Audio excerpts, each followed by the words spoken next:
Hello student, welcome back. Last class में discuss half wave rectifier.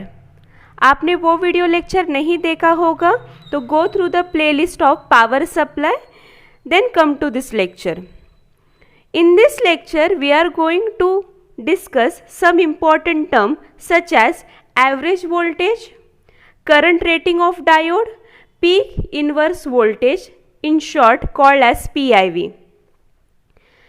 Half wave rectifier. Why it is called as a half wave rectifier? The name itself suggests because it gives us output for only a half wave. सिर्फ positive half cycle के लिए वो output देता है, negative half cycle के लिए वो क्या आउटपुट देता है? तो zero. Therefore the rectifier is called as a half wave rectifier. Come to the first important term, average voltage. Average voltage is also called as a DC load voltage. कभी आप लोगों को डीसी लोड वोल्टेज भी बोला जा सकता है। So note down, neglecting the voltage drop, the average or DC value of half wave rectifier signal is VDC is equal to 0.318 Vm or which is nothing but equal to Vm upon pi. So this is nothing but a DC load voltage जो हम लोग load resistor के across निकाल रहे हैं। So you know if you want to find out this कि ये कैसे आया 0.318 इंटू वी एम, और you can say that V M by pi, दोनों भी चीज़ें सेम हैं। तो ये कैसे आया वो देखना है, तो मैं आप लोगों को ज़्यादा डिटेल में नहीं बट आप लोगों को बताऊंगी कि कैसे आया है। V D C is nothing but you have to take a integration, और जो आप लोगों का आउटपुट आया है बच्चों, the output is only for the half cycle. कहाँ से कहाँ तक आया है? ज़ीरो से लेके पाई तक आप लोगों को आउटपुट मिला है। So zero to pi in Vm sin omega t into dt। जब आप लोग ये इंटीग्रेशन सॉल्व करोगे, after solving this integration you will get, why you take the limit 0 to pi, because you are getting the output, जो भी sinusoidal signal है उसका output आप लोगों को कहाँ तक मिल रहा है? तो सिर्फ 0 से पाई तक ही मिला है। ओके पूरे वेवफॉर्म के लिए आउटपुट मिला है क्या? पूरे वेवफॉर्म के लिए आउटपुट मिलता तो आप लोग क्या लेते थे? 0 to 2 pi, but you just get the output for 0 to pi. So 0 to pi, what is your input signal? Vm sin omega t. When you find this integration, you will get the answer as a 0.318 into Vm. Clear? As you find out the DC voltage, तो आप लोगों को ये voltage with the help of किससे find out कर सकते हो? By using a multimeter. Okay, multimeter आप लोग रेजिस्टर से कनेक्ट करोगे तो आप लोग इजीली क्या फाइंड आउट करोगे? तो वहाँ पे आप लोग वोल्टेज नोट डाउन कर सकते हो, जितना भी वोल्ट आप लोग दे रहे हो उस हिसाब से। Okay, so please note down this formula, this is very important for the numerical point of view, जो हम लोग आगे के लेक्चर में लेने वाले हैं। Come to the next topic, current rating of diode. How much direct current the diode can handle is called current rating of diode. I naught is nothing but current rating which is nothing but equal to IDC। तो आप लोगों को यहाँ पे दिख रहा है जितना भी आउटपुट वेवफॉर्म आप लोगों को मिल रहा है, जो भी आप लोगों को वेवफॉर्म मिला सिर्फ वो एक ही डायोड की वजह से मिला। So all the direct current you are getting because of only one diode. तो जितना भी डायरेक्ट करंट मिला है वो किसके बराबर है? तो करंट रेटिंग के बराबर है। तो पूरा का पूरा जो भी आप लोगों को डीसी करंट मिला है वो किसके वजह से मिला है? उसी एक डायोड के वजह से मिला है, इसलिए I naught is equal to क्या हो गया है? IDC हो गया है। How much direct current the diode can handle is called as a current rating of diode. जितना भी आप लोगों को डायरेक्ट करंट मिला है वो आप लोगों के यहाँ पे एक ही डायोड की वजह से मिला है, इसलिए आई नॉट किसके बराबर है? IDC के बराबर है। For what? For the half wave rectifier. Okay, full wave rectifier में ये आप लोगों की जो वैल्यूज़ है वो चेंज होने वाली है।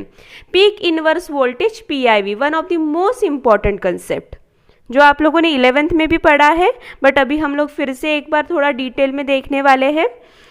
During the negative half cycle of the input, the diode is in reverse bias. All the secondary voltage appear across the diode.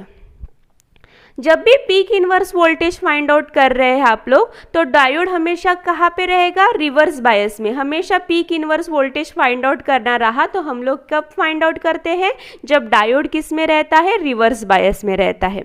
और हाफ वेव रेक्टिफायर में डायोड कब रिवर्स बायस जा रहा है, निगेटिव हाफ साइकिल के लिए diode reverse bias जा रहा है। Okay, so come to the definition of PIV. The maximum reverse voltage the diode must withstand is called as a peak inverse voltage. मतलब इस वोल्टेज तक आप लोगों का डायोड अच्छी कंडीशन में रहेगा, इससे ज़्यादा वोल्टेज आप लोगों ने अप्लाई किया तो there may be a chances या there must be diode damage. Okay, diode damage होगा इतना श्योर है जब आप लोगों का वोल्टेज पीक इनवर्स वोल्टेज से बढ़ेगा। तो हमेशा आप लोग जितना वोल्टेज दे रहे हो डायोड को, it should be less than the peak inverse voltage in a reverse bias, otherwise diode can damage. Clear है? तो आप लोगों को पता है रिवर्स बायस में आप लोगों की कैरेक्टरिस्टिक्स है, दैट इज ब्रेकडाउन वोल्टेज। उससे ज़्यादा आप लोग वोल्टेज नहीं दे सकते हो, तो that is nothing but the PIV। आप लोग PIV से ज़्यादा एक्सीड करोगे वोल्टेज तो आप लोगों का जो भी डायोड है वो रिवर्स बायस में क्या हो जाएगा, डैमेज हो जाएगा। Clear? Okay, to avoid the breakdown PIV rating of diode must be more than the peak inverse voltage. मतलब जो कैपेसिटी है डायोड की वो ज़्यादा रहनी चाहिए पीक इनवर्स वोल्टेज से। ओके, तभी आप लोगों का डायोड अच्छी कंडीशन में रहेगा, अदरवाइज डायोड क्या हो जाएगा, डैमेज हो जाएगा। So PIV in case of half wave rectifier is come out to be VM। ये कैसे आई, मैं आप लोगों को by using Kirchhoff voltage law clear करती हूँ। सो यहाँ पे मैंने एक डायग्राम निकाली है। हमारा डायोड क्या है, रिवर्स बायस में है, और रिवर्स बायस में डायोड कौन से स्विच के जैसे बिहेव करता है, तो diode is behaving like oh open switch. और हमें PIV किसके अक्रॉस कैलकुलेट करना है, तो हम लोगों को रिवर्स बायस के अक्रॉस कैलकुलेट करना है। सो इन दिस केस यहाँ पे A टर्मिनल था हमारा, तो रिवर्स बायस में A क्या रहता है, निगेटिव रहता है, और B क्या रहता है उसके कंपेयर में पॉजिटिव रहता है। वही पोलैरिटी किसके ऊपर आती है, आप लोगों के डायोड के, इसीलिए डायोड क्या होता है, रिवर्स बायस होता है। कोई भी कन्फ्यूजन हो रहा होगा तो आप लोग लास्ट लेक्चर को हाफ वेव रेक्टिफायर के देख सकते हो and then come to this lecture. Load resistance RL के अक्रॉस हम लोग हमेशा क्या फाइंड आउट करते हैं, तो आउटपुट वोल्टेज फाइंड आउट करते हैं। So let's apply the Kirchhoff voltage law. Hope so you guys are know about a Kirchhoff voltage law. तो Kirchhoff voltage law लगाने के लिए हमारे पास एक क्लोज लूप चाहिए है, तो हमारे पास है वो। तो हमेशा एक याद रखना, जब करंट पॉजिटिव से निगेटिव मूव कर रहा है तो पॉजिटिव वोल्टेज ड्रॉप कंसिडर करोगे, और जब करंट निगेटिव से पॉजिटिव फ्लो कर रहा है तब निगेटिव वोल्टेज ड्रॉप कंसिडर करोगे इन case of what, in case of Kirchhoff voltage law. So apply KVL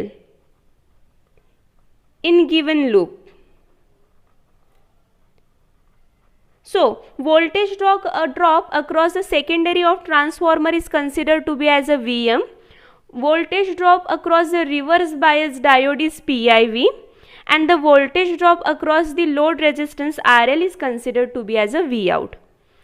मैंने यहाँ पे पोलैरिटी ऑलरेडी दे के है, किस तरीके से दे के है, क्योंकि आप लोगों का रिवर्स बायस है तो A के ऊपर यहाँ पे मैंने A टर्मिनल कंसिडर किया था लास्ट लेक्चर में, जो निगेटिव रहता है, और ये क्या रहेगा, पॉजिटिव रहेगा। Same polarity is come on the load resistance RL, और यही पोलैरिटी मैंने कहाँ पे कनेक्ट किए हैं, निगेटिव टर्मिनल यहाँ पे आया है और पॉजिटिव टर्मिनल मैंने यहाँ पे कनेक्ट किया है। होप सो आप लोगों को क्लियर होगा, क्योंकि आप लोगों का डायोड क्या हो रहा है, तो रिवर्स बायस हो रहा है। तो current in this case current direction मैंने ऐसी ली है, current is flow from positive to negative, then the positive voltage drop you have to consider, तो plus VM। Current is flow from negative to positive, negative voltage drop, so minus PIV। Current is flow from negative to positive, so negative Vout। The algebraic sum of voltage in a close loop is equal to क्या होता है, 0 होता है according to the Kirchhoff voltage law. फिर से सुनो, algebraic sum of voltage in a close loop is equal to 0। 3 voltage drop है, secondary के अक्रॉस, डायोड के अक्रॉस और लोड रेजिस्टेंस के across. But in case of reverse bias output क्या मिलता है हमें, तो आउटपुट 0 मिलता है बच्चों। So Vm minus PIV minus 0 is equal to 0, मतलब नहीं है उस 0 का, तो you can find out PIV is equal to Vm लिख सकते हो आप लोग। मैं PIV को इस साइड लेके आऊँगी तो PIV क्या हो जाएगा, पॉजिटिव हो जाएगा। तो PIV किसके बराबर आएगा, तो Vm के बराबर आएगा, जो हम लोगों को बताया गया है कि इन case of half wave rectifier PIV किसके बराबर रहता है बच्चों, तो पीक वोल्टेज के बराबर रहता है। Peak voltage that means this one is a maximum peak voltage in case of your half wave rectifier और in case of your other rectifier. Again remember, ripple frequency is equal to the input frequency in case of half wave rectifier। तो आप लोगों को 4 फॉर्मूले यहाँ पे अच्छे से याद रखना है। First one is a average voltage also called as a DC load voltage denoted by VDC which is nothing but equal to 0.318 into Vm। वही किसके बराबर है, Vm upon pi के। Current rating denoted by I naught which is nothing but equal to IDC in case of half wave rectifier। PIV is nothing but equal to Vm। PIV is a peak inverse voltage। कब find out करते हैं, जब diode reverse bias में रहता है। कोई भी diode जब रिवर्स बायस में रहता है तो उसका PIV आप लोग फाइंड आउट कर सकते हो। Ripple frequency is nothing but the equal to the input frequency. Next हम लोग वीडियो लेक्चर में इसके ऊपर के ही न्यूमेरिकल सॉल्व करने वाले हैं। तो आप लोगों को इसमें कोई भी डाउट होगा या PIV जो है आप लोगों को बहुत ज़्यादा डिटेल में एक्सप्लेन करके चाहिए होगा तो मैं आप लोगों को ज़रूर एक्सप्लेन करूँगी, तो आप लोग मुझे उसके बारे में कमेंट कर सकते हो। Thanks for watching this video, stay tune, thank you.